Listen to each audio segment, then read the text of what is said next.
Good morning, everyone. So, today here I'll explain the paper which you have given online. Question paper से related जितने भी doubts हैं आपके वो सारे क्लियर हो जाएंगे। तो सबसे पहले तो आपको जनरल इंस्ट्रक्शंस आई होप कि क्लियर हो गए होंगे, क्योंकि जो आपका फाइनल एग्ज़ाम होगा, जो आपका 12th का जो पैटर्न है उसी की बेसिस पर 11th का जो क्वेश्चन पेपर का पैटर्न होता है, तो उसमें थोड़े से चेंजेस हमने टाइम लिमिट के अकॉर्डिंग किए थे। तो जो क्वेश्चन पेपर है that is just like this, divided in 5 sections ABCD and E। But questions का कुछ जगहों पे जो क्वांटिटी थी क्वेश्चंस की वो डिक्रीज़ की थी। तो paper once again I am discussing the instructions of the paper here. तो सबसे पहले सेक्शन ए जो आपका आता है उसमें आपको 10 very short answer type questions मिलेंगे, that is of 1 mark each. और आपको क्या करना है, you have to write the complete 1 line answer in this. तो जिन्होंने 1 लाइन आंसर लिखा है दैट इज़ ओके, लेकिन अगर किसी ने 1 वर्ड आंसर लिखा है, just like the those classes जो अप टू 9th होते हैं उसकी तरह अगर किसी ने 1 वर्ड आंसर लिखा तो that is not acceptable now, उसके लिए आपके मार्क्स कट हो सकते हैं।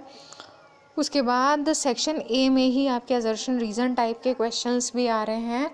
तो असर्शन रीज़न टाइप के क्वेश्चंस मैंने यहाँ पर जो दिए हैं दोज आर ओनली 2, लेकिन आपके जो बोर्ड का पैटर्न है उसके अकॉर्डिंग 4 क्वेश्चंस है, उनका वेटेज 1 मार्क ही होता है। यहाँ हमने थोड़ा सा चेंज किया था उसको। सेक्शन बी जो है आपका, उसमें आपको एक ये डिफरेंट टाइप का क्वेश्चन मिला है, केस स्टडी बेस्ड। तो केस स्टडी बेस्ड में एक पैरा गिवन होगा, वैल्यू बेस्ड भी आप इसको बोल सकते हैं। तो ऐसे क्वेश्चन बोर्ड में 2 होते हैं और 4 मार्क्स ईच। यहाँ मैंने 8 मार्क्स का एक ही क्वेश्चन दिया था। सेक्शन सी में आपको मिलेंगे 9 क्वेश्चंस 2 मार्क्स के। और सेक्शन डी जो है आपका, उसमें आपको मिलेंगे 3 मार्क्स के क्वेश्चन 5, लेकिन यहाँ भी थोड़ा सा चेंज किया था, 5 मार्क्स के 3 क्वेश्चन कर दिए थे क्वांटिटी डिक्रीज़ करने की वजह से। और सेक्शन ई जो है आपका, उसमें आपको 3 लॉन्ग क्वेश्चंस मिलते हैं 5 मार्क्स ईच। यहाँ इसमें चेंज किया था, 2 दिए थे लॉन्ग क्वेश्चंस, इसलिए 7.5 मार्क्स कर दिए थे। तो बात करते हैं, सबसे पहले स्टार्टिंग करते हैं हम सॉल्यूशन से। आपने क्या लिखा है, तो if any doubt is there then it should be cleared. अगर आपने गलत लिखा है तो नेक्स्ट टाइम वो मिस्टेक्स रिपीट नहीं होनी चाहिए। तो सबसे पहले, क्योंकि जो आपका सेक्शन ए है, जो very short answer type questions होते हैं वो मोस्टली रीजनिंग के होते हैं। उसमें टू द पॉइंट आंसर अगर आपने लिखा है बिल्कुल सही, तभी आपको मार्क्स मिलेंगे। तो सेक्शन ए और सेक्शन बी मैटर करते हैं। उसके बाद आपके डायरेक्ट क्वेश्चन होते हैं और उसमें आपको मार्क्स, क्योंकि उससे रिलेटेड कुछ भी आपको पता है, लिखा है आपने, तो you will score the marks. Okay, तो देखिए सेक्शन ए में सबसे पहले हमने दे रखा है 1 can, first question, can there be a physical quantity that has no units and no dimensions. तो ऐसी हो सकता है मोर देन 1 क्वांटिटीज़ भी हों, लेकिन सबसे जो बेटर और प्रॉपर आंसर है दैट इज़ अ स्ट्रेन। क्योंकि आपको पता होगा स्ट्रेन का जो फॉर्मूला है वो होता है change in dimension upon original dimension. तो अगर वो जो है लॉन्गिट्यूडिनल है तो change in length upon original length, तो आपको पता है कि यूनिट्स भी कैंसिल हो जाएंगे न्यूमरेटर डिनोमिनेटर से और डायमेंशंस भी कोई नहीं होंगी। तो इसका आंसर फर्स्ट क्वेश्चन का, if you have written strain then correct. Second question है आपका, इसमें थोड़े कॉम्प्लिकेशंस हैं, हो सकता है किसी ने आंसर कुछ और लिखा हो। Can the position time graph have negative slope. तो देखिए वर्ड यहाँ पोजीशन टाइम आ रहा है, और पोजीशन टाइम को आप हो सकता है स्केलर वे में लें कि पोजीशन जो है वेक्टर सिंबल में नहीं आता है, लेकिन पोजीशन एक्चुअली किसी क्वांटिटी का नाम नहीं है। अगर पोजीशन टाइम ग्राफ है तो इसका मतलब वो ग्राफ वेक्टर सेंस में भी लिया जा सकता है और स्केलर सेंस में भी। तो पोजीशन का मतलब है कि this is x, this is T. तो क्या इसका निगेटिव स्लोप भी हो सकता है? तो obviously it may have negative slope.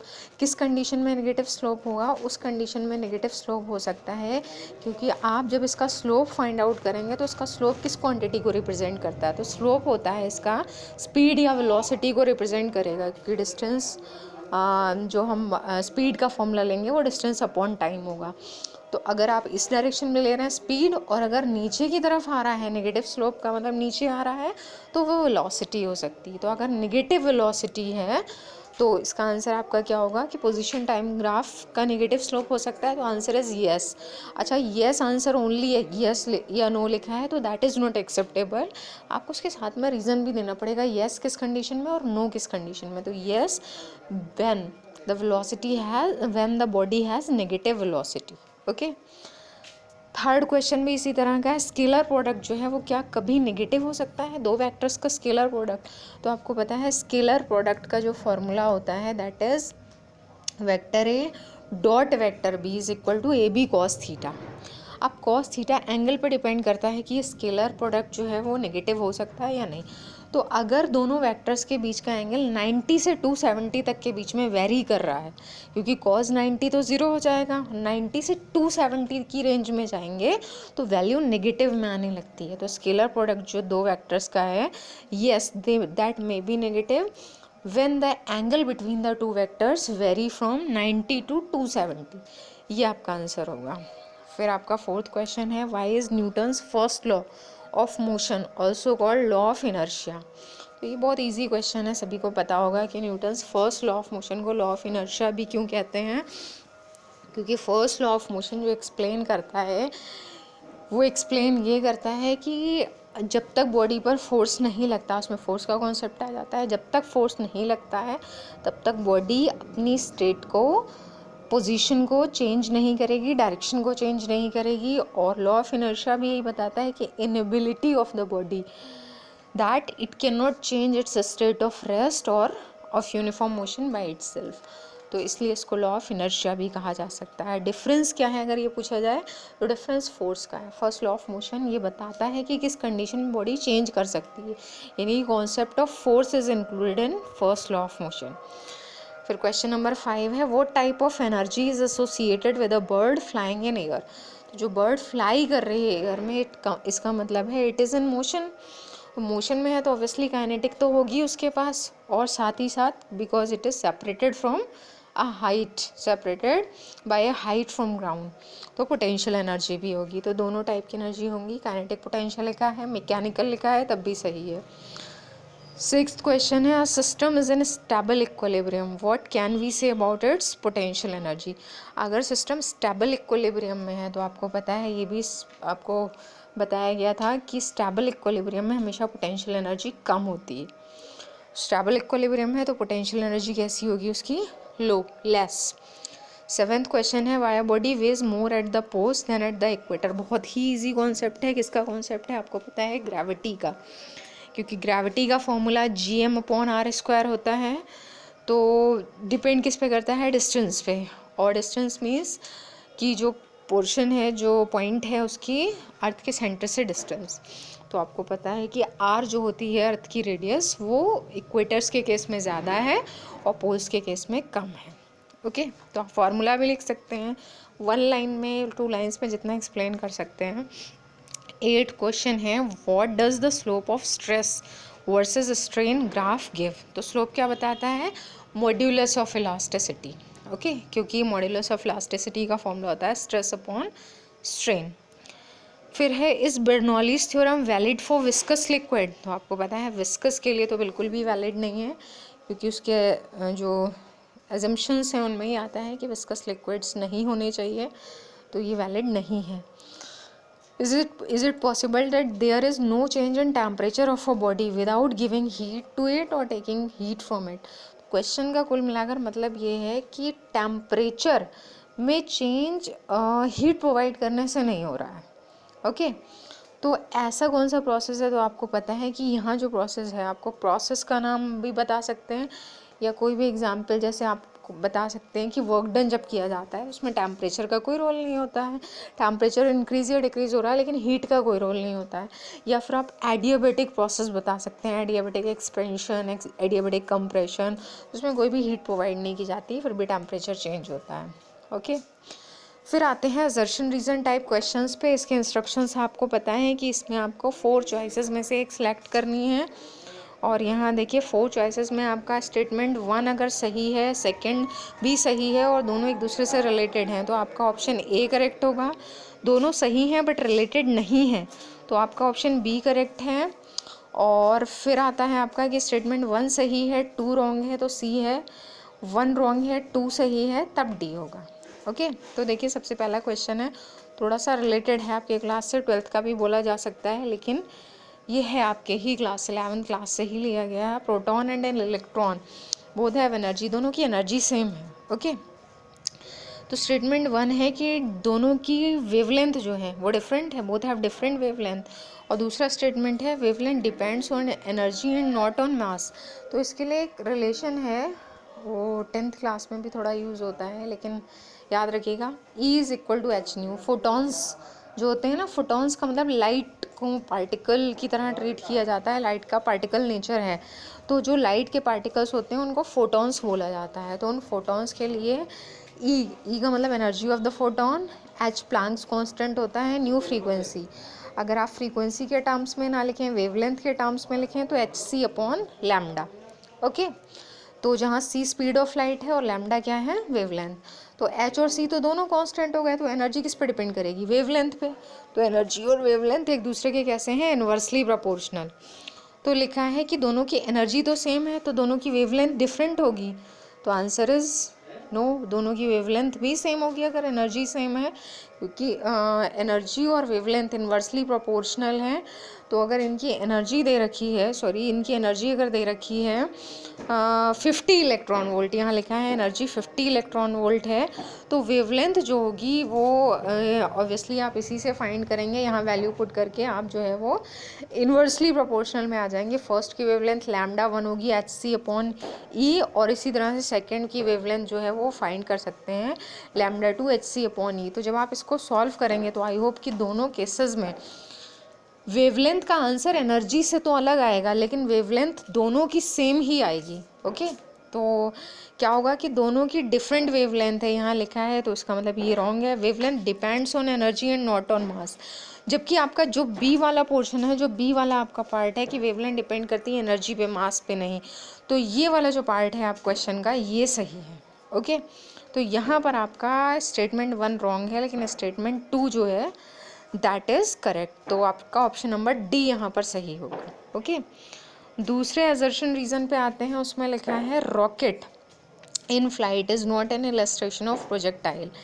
Rocket जो फ्लाइट में है वो प्रोजेक्टाइल का एग्जाम्पल नहीं है, that is correct. Rocket takes flight due to combustion of fuel and does not move under the effect of gravity alone, ये भी बिल्कुल सही है। तो यहाँ पर आपका ऑप्शन नंबर ए जो होगा दैट इज़ करेक्ट। फिर आते हैं सेक्शन बी पे, यहाँ भी थोड़ा सा आपको जो है वो रीजनिंग मिलेगी। तो देखिए सेक्शन बी में एक ये पैरा दे रखा है, एनर्जी से रिलेटेड है। आपको पता है energy is defined as the ability of a body to do work. Measure कैसे की जाती है, amount of work that a body can do, scalar quantity होती है, और वर्क की तरह इसकी भी एसआई यूनिट जूल है, सीजीएस यूनिट आर्ग होती है। तो सबसे पहले unit of energy used at atomic level, ये थोड़ा सा डिफरेंट है। एटॉमिक लेवल पे जो यूनिट यूज़ की जाती है that is electron volt. Heat energy, किसी भी टाइप की एनर्जी की अगर ऐसा यूनिट पूछी जाती है तो दैट इज़ ऑलवेज जूल। उसके बाद नेक्स्ट क्वेश्चन है आपका कि लाइक मास की तरह एनर्जी जो है that is conserved, second option. Kinetic and potential energies belong to mechanical energy. Elastic energy is a type of potential energy. तो ये इतने पोर्शन आपके सही हैं। फिर सेक्शन सी पर आते हैं, ये 2 जो है आपका 2 मार्क्स का क्वेश्चन, 2 मार्क्स के क्वेश्चन मिलेंगे, इसमें भी रीजनिंग होगी। Which of the to, velocity और एक्सेलरेशन, इन दोनों में से कौन ऐसा है जिससे डायरेक्शन ऑफ मोशन पता चलती है। तो आपको पता है सही आंसर वेलोसिटी ही है, इसलिए क्योंकि अगर एक एग्जांपल हम लें कि body is thrown vertically upwards, तो हमेशा उसकी वेलोसिटी और जो उसकी डायरेक्शन ऑफ मोशन है वो दोनों एक ही हैं, जबकि जो एक्सेलरेशन होगा वो किधर होगा, अंडर ग्रेविटी, डाउनवर्ड्स भी होगा एक्सेलरेशन। तो यहाँ पर जो करेक्ट आंसर है दैट इज़ वेलोसिटी। जस्टिफिकेशन आपको देना है तो आप ये एग्जांपल दे सकते हैं कि बॉडी इज थ्रोन अपवर्ड्स। फिर 15 क्वेश्चन है, what is the angle between velocity vector and acceleration vector in uniform circular motion. तो यहाँ आपका आंसर है 90 डिग्री, क्योंकि यहाँ पर सेंट्रीपिटल एक्सेलरेशन के टर्म्स में आपको बताना है। 16 है, can a single isolated force exist in nature? तो इसका आंसर है नहीं, क्योंकि न्यूटन्स थर्ड लॉ के अकॉर्डिंग कभी भी सिंगल फोर्स या खाली एक्शन जो है वो एग्जिस्ट नहीं करता है। What are central forces? तो आपको पता है सेंट्रल फोर्सेस कौन से होते हैं? जो वहाँ वर्क करते हैं on that line which is joining the centres of the two bodies. Are they conservative in nature? तो सेंट्रल फोर्सेस जो हैं वो नेचर में कंजर्वेटिव हैं या नहीं है? तो सेंट्रल फोर्सेस जो हैं वो 2000, क्योंकि सेंट्रल फोर्सेस जो हैं वो पाथ डिपेंडेंट नहीं होते हैं, तो सेंट्रल फोर्सेस जो हैं 2000 conservative. Is the angular momentum of a system always conserve? Angular momentum हमेशा कंजर्व रहता है, तो उसका आंसर ये होगा कि एंगुलर मोमेंटम का फॉर्मूला आप पढ़ कर आए हैं, एल इज़ इक्वल टू जो आपका रोटेशनल एनालॉग था सेकेंड लॉ ऑफ मोशन का, जो second law of motion F is equal to D P upon D T होता है, तो यहाँ पर हो जाता है आपका tau is equal to D L over D T. तो जो आपका एंगुलर मोमेंटम है वो तब कंजर्व होगा जब टाउ ज़ीरो होगा, ओनली इन दैट केस।